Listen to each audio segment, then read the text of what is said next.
Assalamu alaikum and welcome to Ramadan Journey. I am your host Afif Khan, and we are joined on this journey by Imam Muhammad Al-Asi. He is the author of the Ascendant Quran. We are currently focusing on some issues out of volume 6, which is the tafsir of the first 35 ayat of Surah An-Nisa. Imam Al-Asi, welcome. My pleasure. And the Quran sets up a society in which the roles of both men and women are complementary, not competitive. And thus, when you have a mature and a vibrant Islamic society, the gender wars which are characteristic of the modern world probably would not exist. You have said in the past that the rights and responsibilities of both men and women you've said that the rights of both men and women in an Islamic society are associated with their responsibilities. Could you go over what the particular responsibilities of both men and women are insofar as family is concerned, and how those particular responsibilities are consistent with the nature of both male and female? Bismillahir Rahmanir Rahim. Alhamdulillahi Rabbil Alameen. Salatu wassalamu ala khatamil anbiya'i wal mursaleen. Rahmatillahi lil alameen. Ala alihi wa sahbihi al-ghurr al-mayamin. You see, the difficulty in answering a question like that is that there's a preponderance of almost taken for granted issues that have given a man a type of role in family and in society, and have given the other sex, women, their peculiar type of role in family and in society.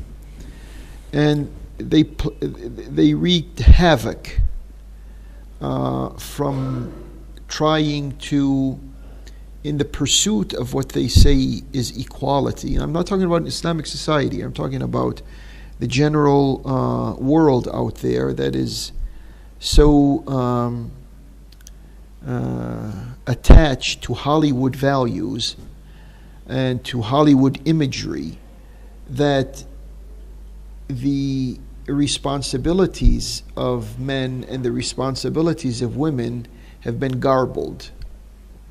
But we have to come back to basics before we touch base with some Quranic guidance.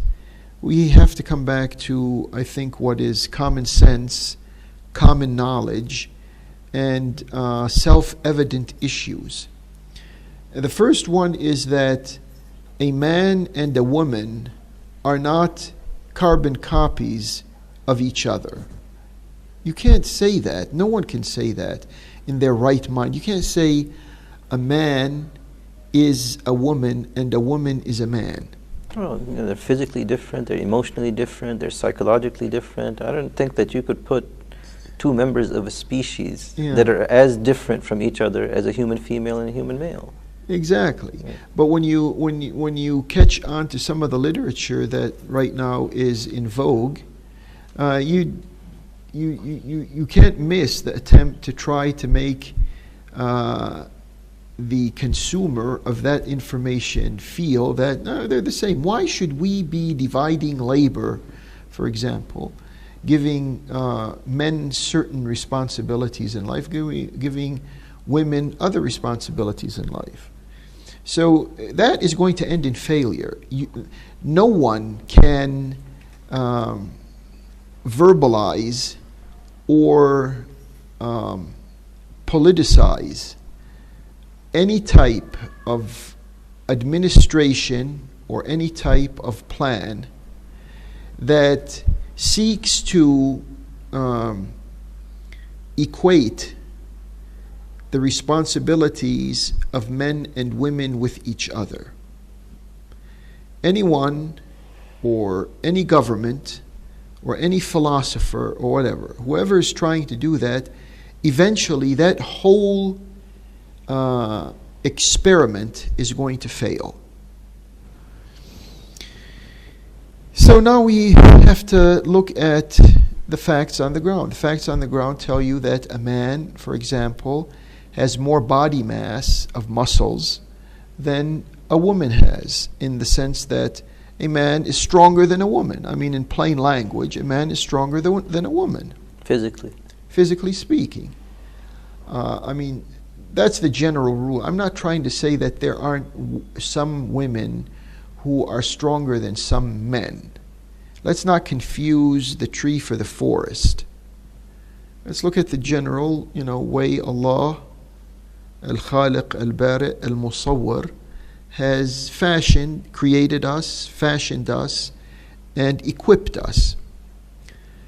So if a man, and I don't think any two with common sense will argue this, if a man has more muscle strength, then you would say, well, those jobs and those requirements of life that require the exertion of muscles, I think, the priority is to give those to men. I wouldn't want to see a woman working hard labor. Imagine and you don't actually, because this is a common sense issue that some so-called progressive philosophies are trying to turn around.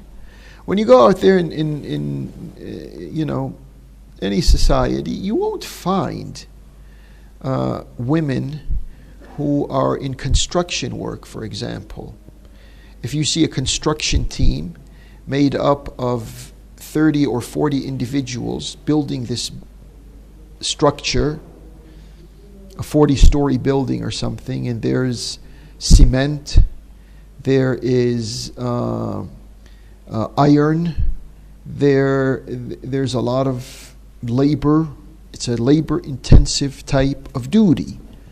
So when you go out there, why isn't there 40 women and one man working on a project like that? Because common sense tells you, you don't need nothing in depth about this, but common sense tells you that, hey, I think a man is more equipped to do something like that than a woman is.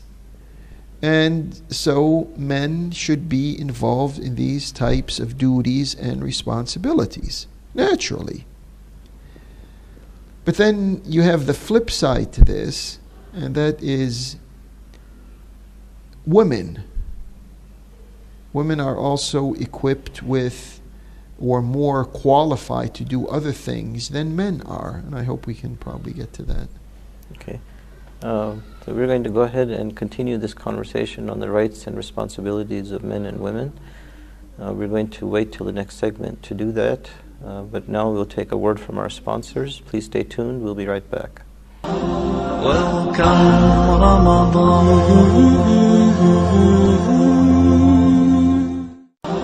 Welcome Ramadan. And welcome back. We're talking about the rights and responsibilities of men and women. And we covered the topic of the types of responsibilities that are particular to men, and we were just beginning to get into the kind of responsibilities that are particular to women, and then Imam Al-Asi will try to address the issue of rights as it pertains to certain kinds of responsibilities. And so now we take the other side of this whole issue, and we take a look at women, and if men and women could do all the jobs that are required in life with the same proficiency, then obviously there would be an equal share of these rights and these responsibilities between men and women. But the fact of the matter is right now when I speak about women, it's going to be very obvious that you can't look at them in the same with the same measuring yard. A woman can breastfeed. I mean, that's a very obvious example. If husband and wife are going to have a child, and that child is going to need to be nourished and nurtured, the mother is more equipped to do something like that than the father is. You can't say, okay, we're going to share responsibilities here. You do it once and I'll do it the second time. Or you do it one day, I'll do it the second day. You breastfeed the baby on the odd number of days of the week, and I'll breastfeed the baby on the even number of days of the week. That would be an equal share of responsibilities, right? But a man simply can't do something like that. It's not within his structure. It's not within his capability. I mean, that's a very obvious, example of how we cannot, in a blind way, say that we're going to have a division. Of course, right now what popped into my mind is that some people will come out and say, okay, fine, when it's the responsibility of the man to nourish the child, he won't breastfeed the child. He'll give him formula or something like that. Yeah, Similac, or one of these milk formulas, and that'll take care of that. But is that really a substitute for breastfeeding? Oh, breastfeeding obviously is more than just nutrition. Yeah, that's right. It's emotional bonding, it's stability, there's a lot more that goes into it. Even if we wanted, and I wish there were more advanced information on this, and I'm sure in the coming years there will be more information on this, but the milk that comes out of the mother's breast cannot be equated with the milk that is manufactured in some type of factory somewhere and then dried up and then put on the shelves and then reconstituted by mixing it with some water or some liquid, and then after that putting it in a bottle and putting that bottle in the baby's mouth. These are two different things. I remember when I was born, back in the early 1950s, breastfeeding was on its way out. The medical and the social services communities, etc., were saying, no. Give them formula, give your babies formula. It's better than the mother's milk. And there was a whole generation of people in the United States, babies and their parents, who bought in on this because that was the extent of the information that was available to them. That was the last thing that some peculiar scientists would say on this matter. Lo and behold, a couple of decades after that, it dawned on them that no, the mother's milk has much more to offer than this formula that we give them in these bottles. Especially antibodies and enzymes. Yeah. So, and there's an ayah in the Quran that makes reference to this. It says, for those of you who want to complete the cycle of breastfeeding, it says, the wording of the Quran is حَوْلَيْنِ كَامِلَيْنِ لِمَنْ أَرَادَ أَنْ يُتِمَّ الرِّضَاعَةِ, which means 2 yearly cycles, something like 2 years, for those of you who want to complete the breastfeeding period for the baby. So anything more than that is superfluous. Anything less than that may not be enough. And it's not going to be substituted by some, manufacturers trying to make money out of this. And when you think about it, at the bottom line of all of this, are the interests and lobbies and people who want to make money even out of babies and their breastfeeding. And thank Allah for the Quran that has some information in it that will help us avoid these types of false advertisements and inaccurate information. And we're going to continue this discussion a little bit further. Please stay with us. We'll be right back. Welcome Ramadan.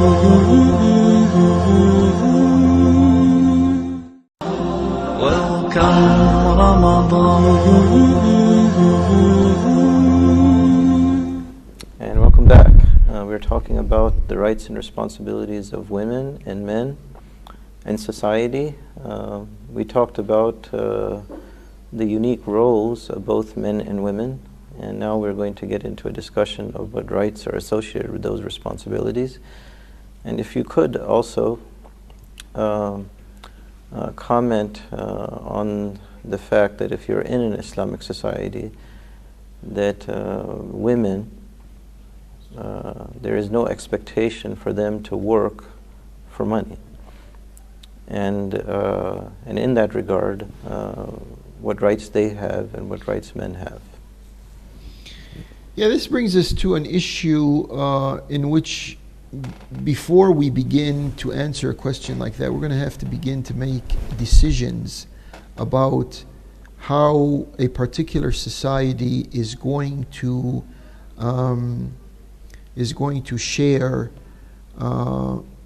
the fundamental roles that sustain life, family life or social life or environmental life and all of this. And according to the information that we have from Allah subhanahu wa ta'ala, when it comes to what is called breadwinning, securing the well-being of the financial well-being of the family, the onus of that falls upon the husband and the father in the family.